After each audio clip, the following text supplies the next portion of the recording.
everybody, and welcome to Criminal Genealogy. I'm Gwen, and I'm your host, and I'm a criminal genealogist. And today, happy Mother's Day, everybody. Hope you're having a wonderful Sunday. I have my coffee for all my criminal genealogy peoples from my criminal genealogy group on Facebook. So I have a story for you today, and it's about a gentleman who, him and two other men were convicted of murder, and later it was found that they were innocent. But not until there was 5 of them, 2 of them ended up passing away, even before the trial started. So I'm going to have newspaper clippings, have some photos. Now, all this took place in the late 1800s, and the court trial and everything was in Fort Smith, Arkansas. And then after they had their court hearing and the men were convicted, they were taken to Leavenworth Federal Prison, which is in Leavenworth, Kansas. So let's get started. I'll have all this stuff down I'll have all the pictures and all this lovely information added to the video as I go. So his name was Abel McGilberry. This is about murder and innocence.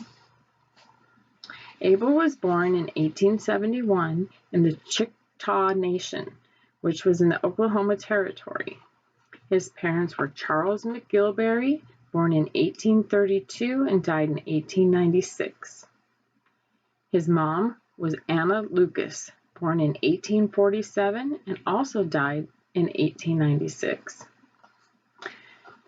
Abel was inmate 2970 in Leavenworth Federal Prison. He was received the 7th of May, 1902 for murder and was sentenced to life. In his mugshot, he looked scared and confused. I am not sure if he spoke English or not, and I'm sure there were no translators if he didn't. And I'm also very sure, because of his education level, he had no idea how the criminal system worked, court system, any of it. So I'm sure he was scared to death. I found both records, his records from the Fort Smith, which can be found on Ancestry, and I found his Leavenworth prison records, which I found on the National Archives online. I also found a list of pardons in Google Books. Google is awesome. Use it. You'll find lots of stuff. I also found newspaper articles. So let's see how his story transpires. I found the jury list, which I will put in the video, and I'm not going to read off the names. I also found the witness list, which was quite something. Most of these people were from the Choctaw Nation reservation. This is where the crime occurred.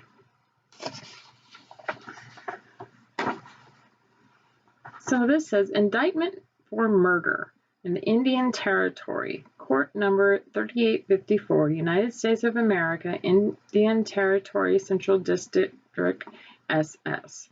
The court in the Indian Territory for the Central District of the Territory, AD 1900, United States versus Abel McGilberry, John Jones, Isaac King, Norris Cooper. They are the defendants. Indictment for murder. The grand jurors of the United States of America duly selected and were sworn and charged and charged in the Enquirer within for the body of the district of the Indian Territory, therefore said South McAllister, in the name of the authority of the United States. The charge that 1. Abel McGilberry, John Jones, Isaac King, and Norris Cooper, members of the Choctaw Nation of the Indians, on the first day of August, 1896. So this started in 1896, and he wasn't even taken to prison until 1902. It says here that the member of the Choctaw tribe of Indians had previously writ in 1893 and 1894 to serve as posse for 1. Russ Vance, a deputy U.S. Marshal for the Western District of Arkansas.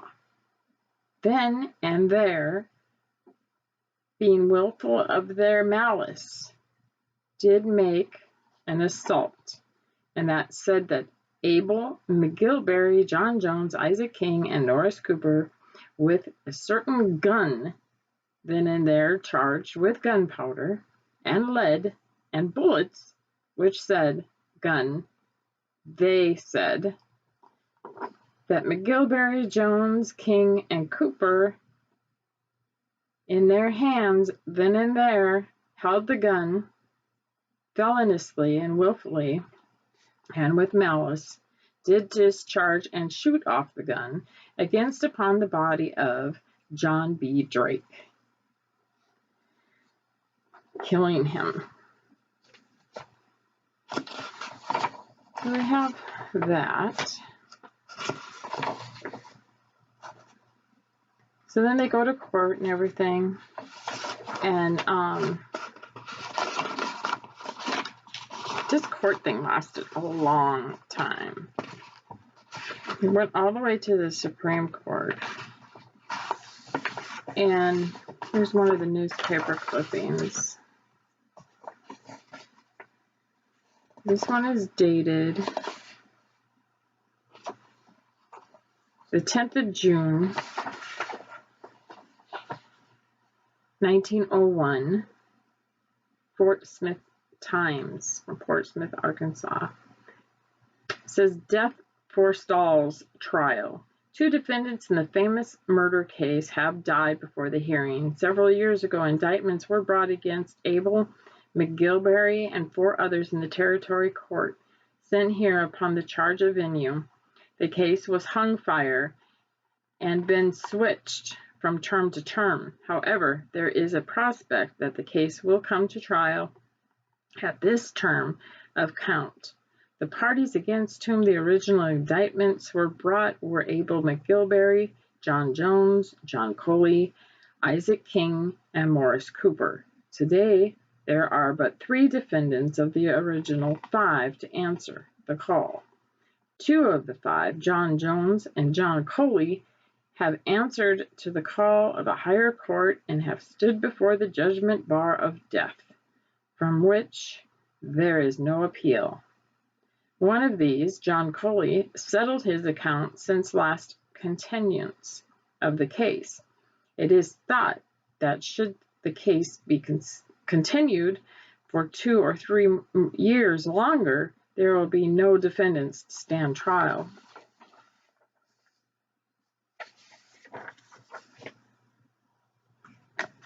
Then by the 6th of November, they have a life sentence for 3 men. Sequel to murder of John S. Drake. Murder occurred in 1896. 7 defendants were at one time arraigned, but 4 of them have since died.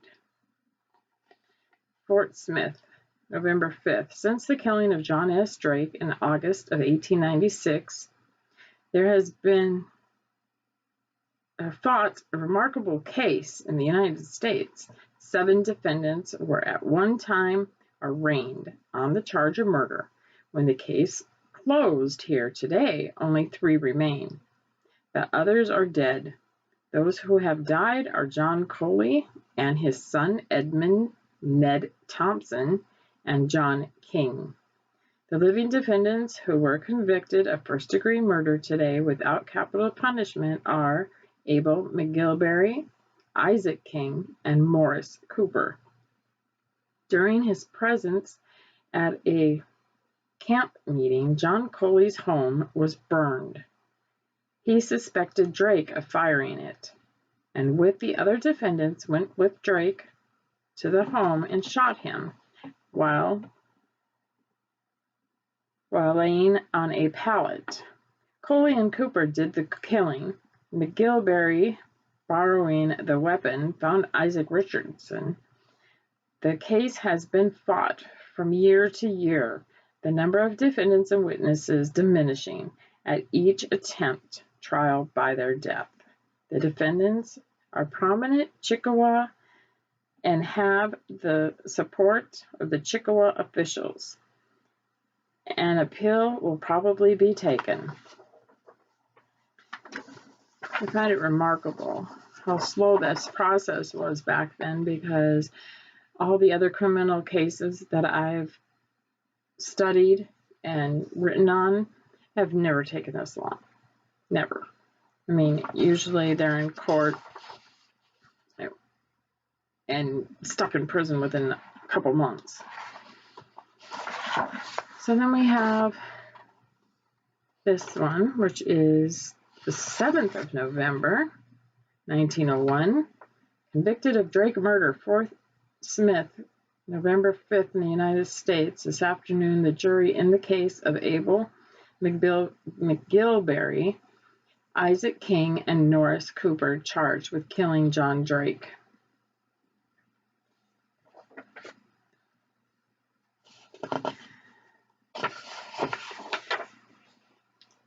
So they go to prison, and I would like to mention Abel's family. Abel was married 3 times. His first marriage was with Kate McCurtain. Her father was Chief McCurtain. He was chief of the Choctaw Nation. They got married in 1892, and she was born in 1868 and died in 1895. They had a son named Charles Watson McGilberry. He was born in 1893. And I have a photo of him. I will read his story too. That's quite interesting. So, let me find it here. Charles Watson McGilberry. Did you know the first full-blooded American Indian to receive an officer's commission in the U.S. military was Charles Watson McGilberry from 1893 to 1960, an original enrollee of the Choctaw Nation of Oklahoma. Charles W. McGilberry was the son of Abel McGilberry, born 14th of April, 1893, in Boggy Depot, Indian Territory. Charles was the grandson of Edmund McCurtain, one of the chiefs of the Choctaw,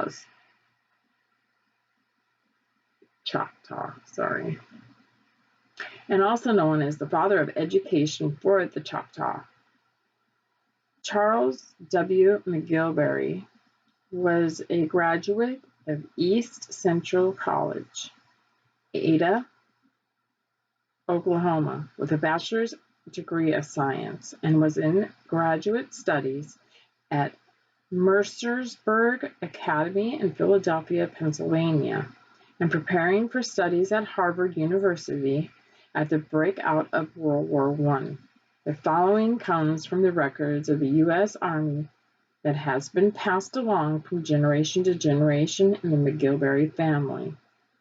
Company 1, 3rd Battery, 79th Infantry, U.S. Army, the pet of Company I, 3rd Battalion, Chief, as he was familiarly known, a full-blooded Choctaw.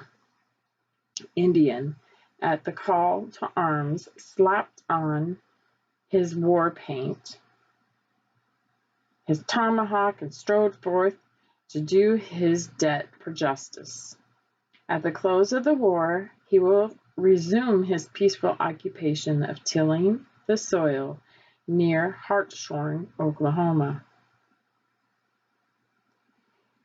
He holds the distinction of being the first full-blooded Indian to receive a commission in the U.S. military. The 79th Infantry, U.S. Army Headquarters, Houston, Texas, commissioned on 18th of May, 1917. After the war, he returned to finish his master's in science at the University of Oklahoma. Charles Watson McGilberry was a teacher and educator with the Bureau of Indian Affairs from 1931 until his retirement in 1953. Prior to the federal service, he was a teacher and educator in the southeastern Oklahoma public school system. Charles W. McGilberry founded and taught school in many one-room school buildings in the Choctaw Nation from 1918 to 1931. He was a believer that no child of the Choctaw Nation should be without any education. Much of his belief came from his grandfather, Edmund, whom he knew only for a little while. But he read and read Edmund's philosophy and education and tried to implement that belief as he taught the children of the Choctaw Nation. This is the life and times of the Choctaw original enrollees, 1997, page 222. And this is what he looked like later on in life. I will put that picture up.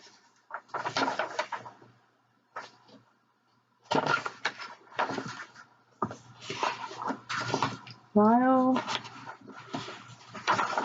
Abel was in prison, I guess we should talk about his second wife. His second wife was Nora Isabel Kelton. They were married the 2nd of October, 1898, in Arkansas. She was born in 1882 and died in 1966. They had the following children. They had Pearl Elizabeth McGilberry. She was born in 1899 and died in 1999. And Simpson J. McGilberry. He was born in 1901 and died in 1905. Now, Nora divorces Abel while he's in prison. I found this record. It says Nora Isabel McGilberry, plaintiff versus Abel. And this does not have a date on it.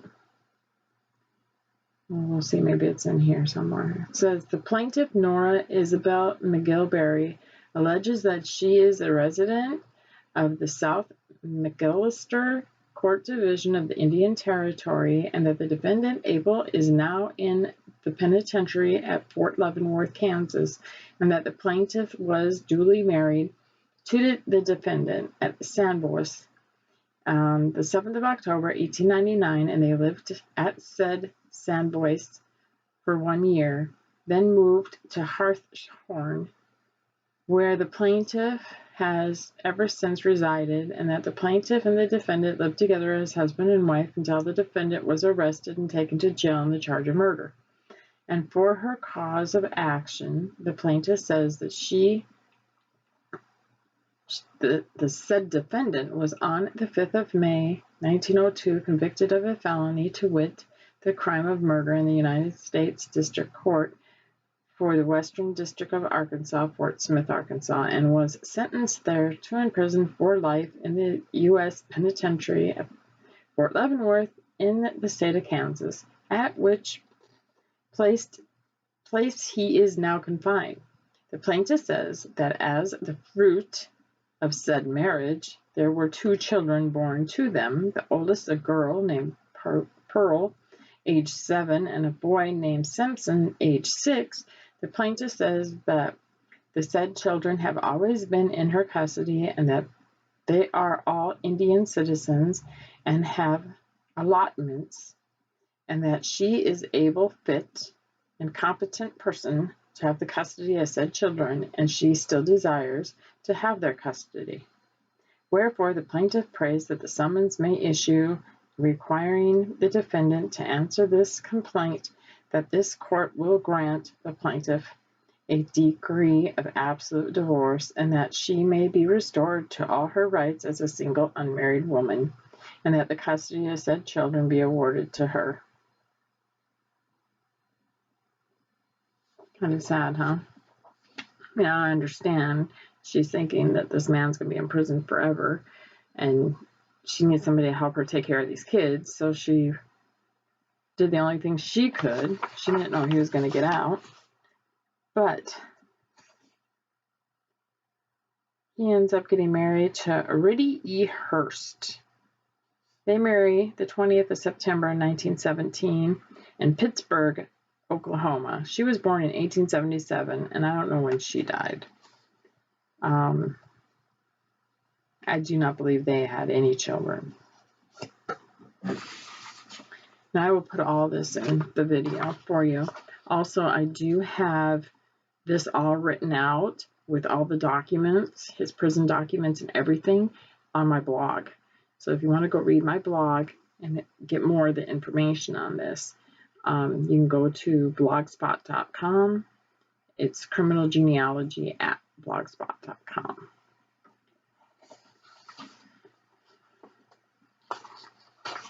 So let's see what happened to him. He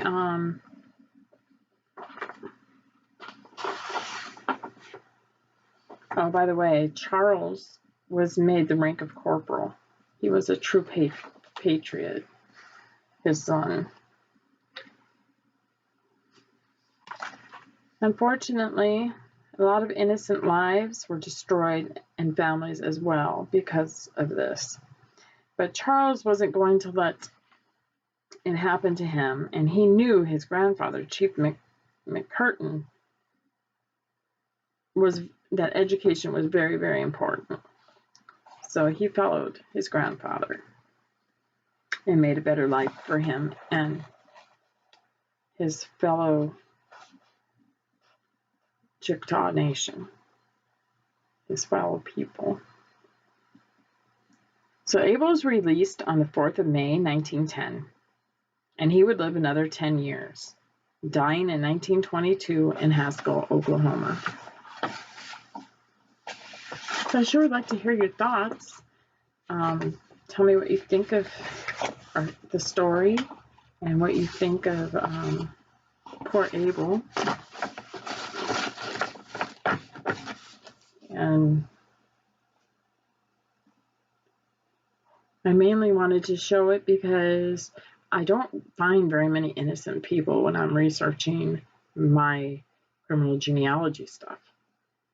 I would say probably 95 of them really are guilty. But, even nowadays, all criminals say they're innocent. So let's just take it with a grain of salt until you can absolutely prove otherwise. So I hope you enjoyed this episode of Criminal Genealogy. And until next time, have a happy Mother's Day. Bye.